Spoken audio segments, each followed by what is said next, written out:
VI letter 1 EBFT South shape. It began like any ordinary month. Laura started talking more about work and less about us. Her phone buzzed more often, always face down on the table. When I asked who it was, she said coworkers, nothing important. Her smile felt practiced, a little too perfect, a little too careful. I wanted to believe her. I always believed her. One night she said Ryan had texted her a funny story. I laughed with her because that's what husbands do. But the next day she didn't mention him at all. Days turned into weeks and her messages grew secretive. She started locking her phone, something she never did before. She said the office was short-staffed, staying late to help out. I fed the kids, washed dishes, waited for headlights in the driveway. Sometimes she came home after midnight smelling of perfume. She said the boss made them review new dental procedures. I nodded, pretending I believed it. Inside, something heavy began to grow. Our bedroom changed too. She touched me differently, as if rehearsing something. She whispered things she'd never said in 8 years of marriage. At first, I thought it was love returning. Then I realized it was guilt disguised as passion. The distance between us widened, invisible but sharp. She smiled at breakfast but never looked me in the eye. Her laughter with the kids sounded hollow, like an echo. One evening she came home glowing, humming a tune. She kissed me and said traffic was awful. Her lipstick was slightly smeared. I didn't ask. I just stared at the clock, wondering what time she had left work. The truth whispered in the back of my head, cruel and steady. She was with him, Ryan. The name became poison in my mind. I scrolled through her social media, searching for signs. Nothing. She'd already erased him from her digital world. That was the biggest clue of all. When people hide something, they clean too perfectly. I told myself I was overthinking, that love couldn't vanish so fast. But her distance wasn't confusion. It was choice. I remembered the night she looked at her reflection before bed. She smiled at herself like she carried a secret. I realized I was already losing her and she didn't care. Still, I held on. I tucked the kids in, brushed teeth, washed lunch boxes. I played the role of a husband hopping for a miracle. Then one Tuesday night, everything shattered. Laura forgot her phone on the couch. A message lit the screen in the dark. Ryan, can't wait to see you again tomorrow. Last night was amazing. Hands went cold. The house fell silent except for my son breathing beside me. In that moment, I knew every late night, every lie, every touch, it all made sense. The woman I loved was gone, and I was the last to notice. Van B letter 1EA3N. VI letter 1EBFT South shape. I waited until the next night to confront her. She was sitting on the couch scrolling through her tablet. The kids were asleep. The house was quiet, almost too calm. My heart was beating so hard it felt like it would break my ribs. I asked her softly if she was seeing Ryan again. For a split second, fear flashed across her face. Then came the tears, quick and rehearsed. She said she couldn't believe I'd accuse her of something like that. Her voice trembled with hurt, not guilt, or maybe both. I told her I had a bad feeling, that she seemed distant lately. She reached for my hand and said I was imagining things. She spoke gently, like she was soothing a child. She said work had been stressful. Ryan was just a friend. She said he was struggling after his divorce and needed support. Then she looked into my eyes and said she loved only me. Those words should have comforted me, but they felt empty. I wanted to believe them anyway. Because believing her was easier than losing her. I apologized. I said I was just tired, overthinking. She cried harder, said she'd never hurt me. We held each other until her breathing slowed. That night we made love, but I couldn't feel her. Her body was there, but her heart wasn't. Every whisper from her lips sounded like a lie. When she fell asleep, I lay awake beside her. I watched the shadows move across the ceiling. I wondered how many times she had lied straight into my eyes. The next morning, she made pancakes for the kids. She smiled at me as if nothing had happened. She kissed my cheek, told me to have a good day. I stared at her and saw a stranger. Days passed, and she grew more careful. She kept her phone closed, even in the bathroom. She laughed at texts she wouldn't let me see. She started wearing perfume to staff meetings. Every small thing became a reminder of betrayal. I began to live 2 lives, one where I was a father, smiling, functional, and another where I was silently drowning in doubt. I checked our bank account for strange charges. I looked for hotel receipts, credit card slips. She was too smart for that. No evidence, just instinct eating me alive. I thought about following her after work. I thought about hearing someone to watch her. But the truth was already there. I didn't need proof. I just didn't have the strength to face it. At dinner, she talked about Ryan less and less. That silence was louder than any confession. Sometimes I caught her staring into space, smiling faintly. It wasn't for me. It was for him. I realized love doesn't always die loudly. Sometimes it fades behind soft lies and quiet smiles. And the person sleeping beside you isn't yours anymore. Van B letter 1EA3N. VI letter 1EBFT South shape. It happened on a Thursday night after dinner. Laura looked nervous, twisting her wedding ring as she spoke. She said Ryan was having a rough time with his divorce. He wanted to get away for a weekend at his family's cabin. Just 2 days, she said, Saturday and Sunday. She promised she'd be back by Sunday night. Her voice was calm, careful, rehearsed. I stared at her for a long moment. You want to spend a weekend alone with another man? I asked. She said it wasn't like that. He needed a friend, someone who cared. She said I was the only one who truly understood her kindness. She said that's why she loved me, because I trusted her. The irony almost made me laugh. I looked at her and nodded slowly. If it's important to you, then go. Her eyes widened in surprise. She hugged me tight, whispered thank you for trusting me. That night she packed her bag with quiet excitement. She hummed softly while folding her clothes. The next morning she kissed the kids goodbye. She told them she'd bring souvenirs from the mountains. Then she kissed me on the cheek and drove away smiling. The sound of her car fatting down the street felt final. Saturday was painfully normal. I took the kids to Lily's soccer game, made sandwiches, watched cartoons. But every time I looked at my phone, my stomach turned. I imagined what she was doing at that very moment. Her laughter, her skin against his, her pretending it meant nothing. That night she called around 7. She said the cabin was peaceful, the air fresh and quiet. She said Ryan seemed better already. I told her Lily scored a goal at her game. She sounded genuinely proud, almost like the old Laura. But I could hear another voice faintly in the background. I told myself it was the TV. It wasn't. Sunday came and went without a call. I tried to sleep, but the silence screamed in my ears. When she finally called late that night, she sounded distracted. She said Ryan had a rough day emotionally. She needed to stay one more night to make sure he was okay. I said fine. What else could I say? The words tasted like ash in my mouth. She came home Monday night after dinner. The kids were already asleep. She looked radiant, glowing from something I couldn't name. Her hair was messy, her lips raw. There was a small bruise on her neck, half hidden by makeup. She dropped her bag, smiled, and kissed me softly. Sorry I'm late, she said. Things got complicated. I could smell cologne on her that wasn't mine. How's Ryan doing? I asked quietly. Better, she said with a soft smile. Actually, that weekend made me realize how much I love you. The words echoed through the room like poison. She cheated on me and came home saying it made her love me more. That night I lay beside her, eyes open, heart burning. By morning, I knew what had to be done. She thought she could lie forever. She had no idea her weekend was about to end her world.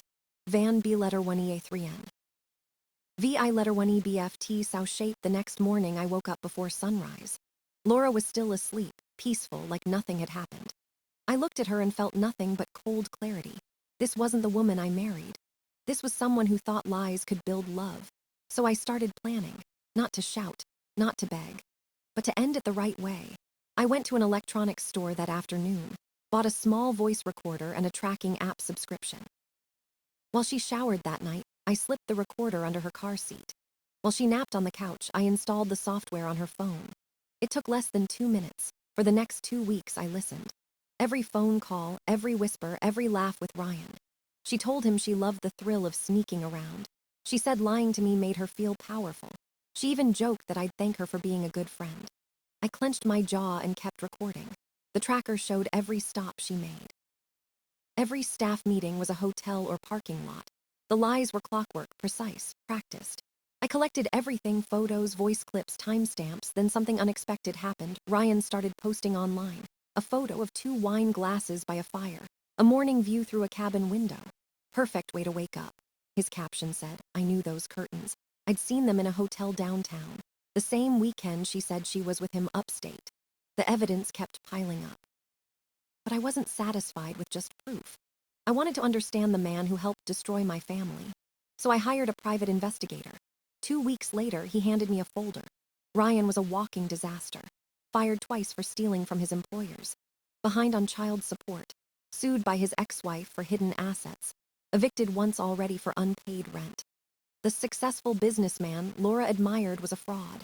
The man she risked everything for couldn't even pay his bills.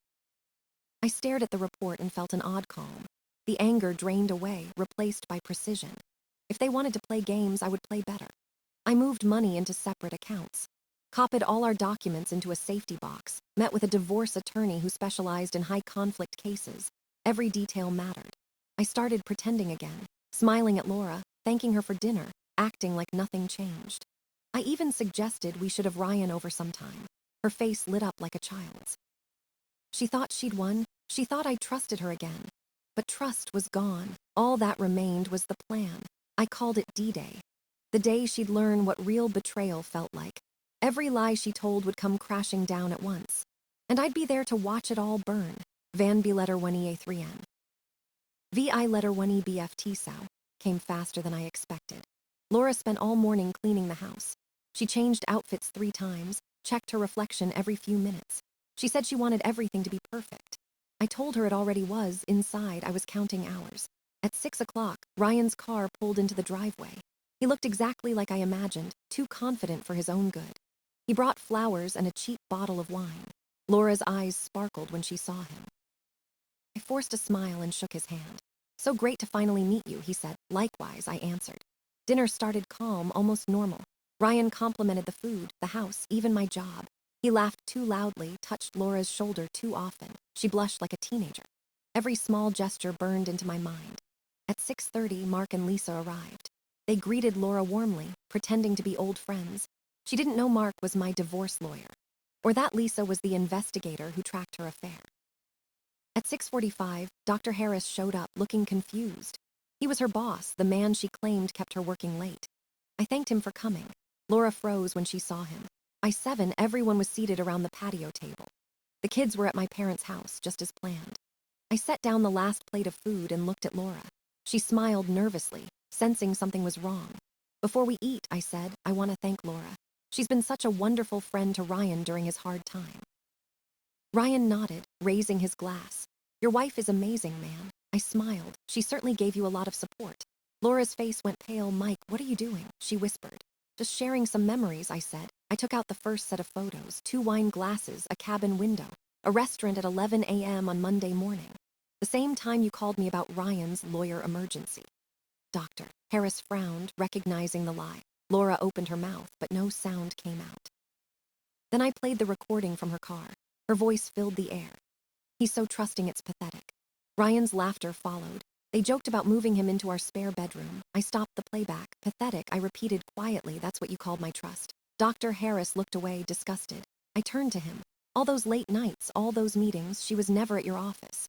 He nodded slowly, understanding. Laura started crying, reaching for my hand. I pulled away. "You lied for months," I said. "Then you came home and told me it made you love me more." I stood up, grabbed an envelope from the table. "Ryan, congratulations." "Those are divorce papers," Laura gasped. Mark and Lisa watched silently. I slid another folder across the table. Ryan's past, embezzlement, debts, evictions, everything. Laura's eyes widened as the truth sank in. "This is the man you risked everything for, a liar and a thief. You deserve each other." I opened the front door and pointed outside. "You both have 10 minutes to leave my house." Laura sobbed. Ryan stayed silent. No one moved until I said it again. "Get out." They left together into the cold night.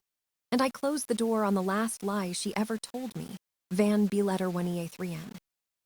VI letter 1EBFT. Sow shape. The house was quiet after they left.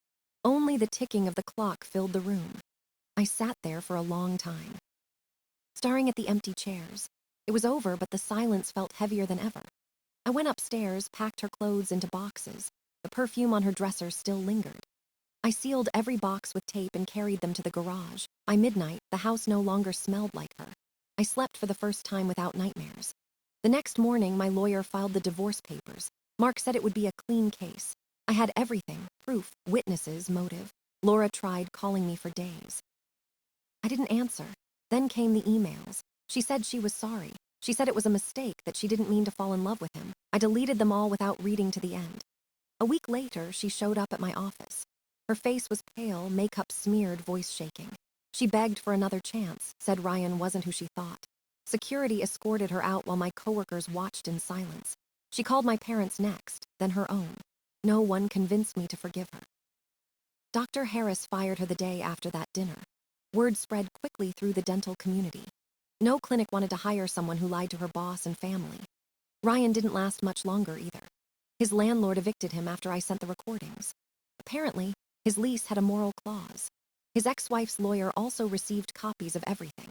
He faced new financial penalties and court hearings. Laura moved in with her parents. Ryan moved back to another state to live with his cousin. They lasted 4 days after the dinner, 4 days before she realized he was broke and desperate. She found out he owed money to loan sharks, credit cards, even the IRS. She tried to come back after that, crying on my doorstep. She said she just wanted to be a family again. I told her she made her choice. She had to live with it. I shut the door as she begged through the night. The divorce went through smoothly. She got minimal support and supervised visits with the kids. I got full custody most of the time. She missed her first 2 weekends because of work. Now she answers calls at a temp center, living with her parents. People in our town whisper when they see her. Everyone knows what she did. Ryan disappeared completely. Last I heard, he was facing jail for contempt of court. I don't hate them anymore. Hate takes energy and they're not worth it. Sometimes I sit on the porch, watching Lily and Ben play. They laugh the same way they always did. The sun feels warm again. Peace doesn't come from forgiveness. It comes from knowing the truth is finally out. Laura wanted to play games with our marriage. I just showed her what happens when you play with someone better at games than you. Van B letter 1EA3N. VI letter 1EBFT sow shape 2 months passed like a long exhale. The house felt lighter, almost alive again. The laughter of my kids filled every empty space. Laura called once more, late at night. Her voice was soft, broken, trembling through tears.